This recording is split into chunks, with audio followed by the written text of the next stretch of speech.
2026 সালের অক্ষয় তৃতীয়া 19শে এপ্রিল রবিবার পালিত হবে।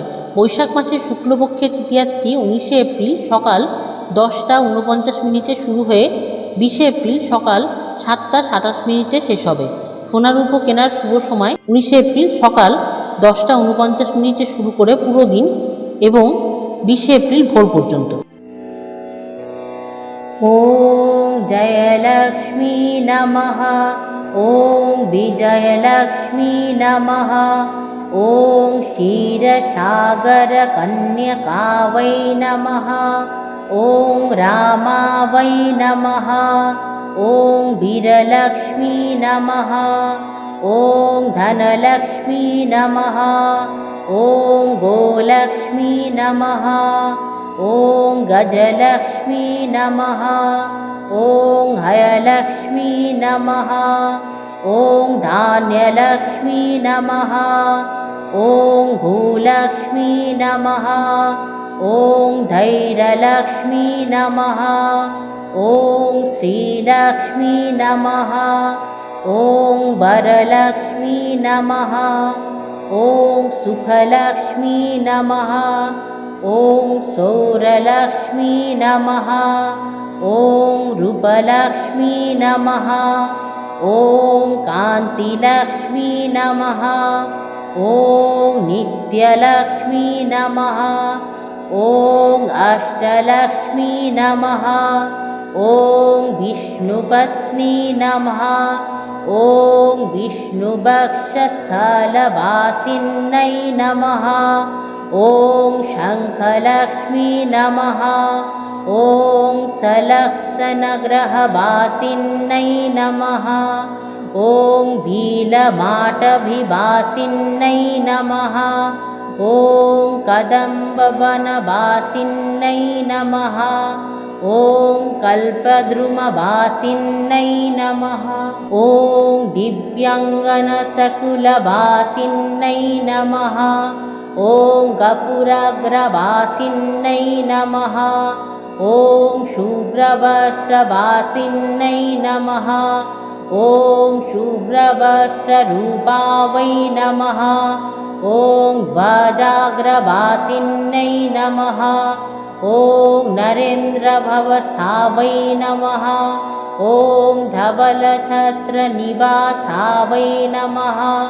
ॐ श्रीलक्ष्मै नमः। ॐ लीललक्ष्मै नमः। ॐ सुदर्शनमध्यवासिन्यै नमः। ॐ इन्दिरावै नमः। ॐ शङ्खनिधिरूपलावण्यै नमः। ॐ पद्मनिधिसुन्दरवावै नमः। ॐ पतिव्रतशुशोभितसुतासीनै नमः।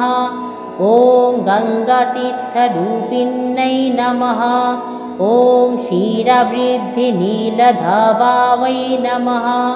ॐ शेषाङ्गशालिभाक्षस्थलनिवासिन्यै नमः। ॐ श्रीभटपात्रसैमानवञ्चितावै नमः।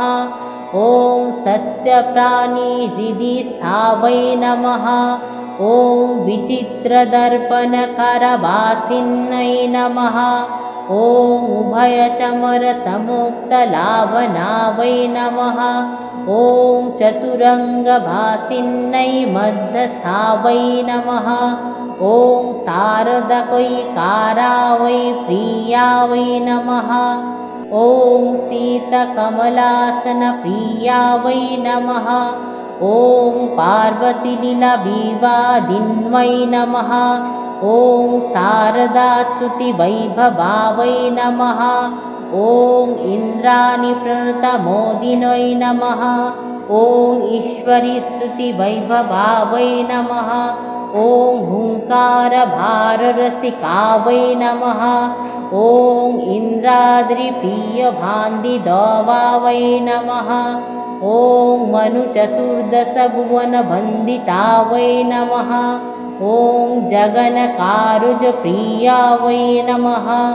ॐ शारदाविवादप्रियावै नमः ॐ सुन्दरवावै नमः ॐ सर्वसम्पदप्रियावै नमः ॐ सर्वलीलबीनदरूपिण्यै नमः ॐ सर्वभगनीलावै नमः ॐ सकलसाम्राज्यदायिन्यै नमः ॐ सर्वसाक्षिमूलावै नमः ॐ चतुष्कोटिविद्यारूपिण्यै नमः ॐ तत्त्वबोधकारणवासिन्यै नमः ॐ सङ्गीतविद्यारोमिकावै नमः ॐ सरसिजदोलनावै नमः ॐ तत्त्वबोधार्थस्वरूपिण्यै नमः ॐ अष्टैश्वर्यप्रदानावै नमः ॐ अनिमवृष्टिरूपिण्यै नमः ॐ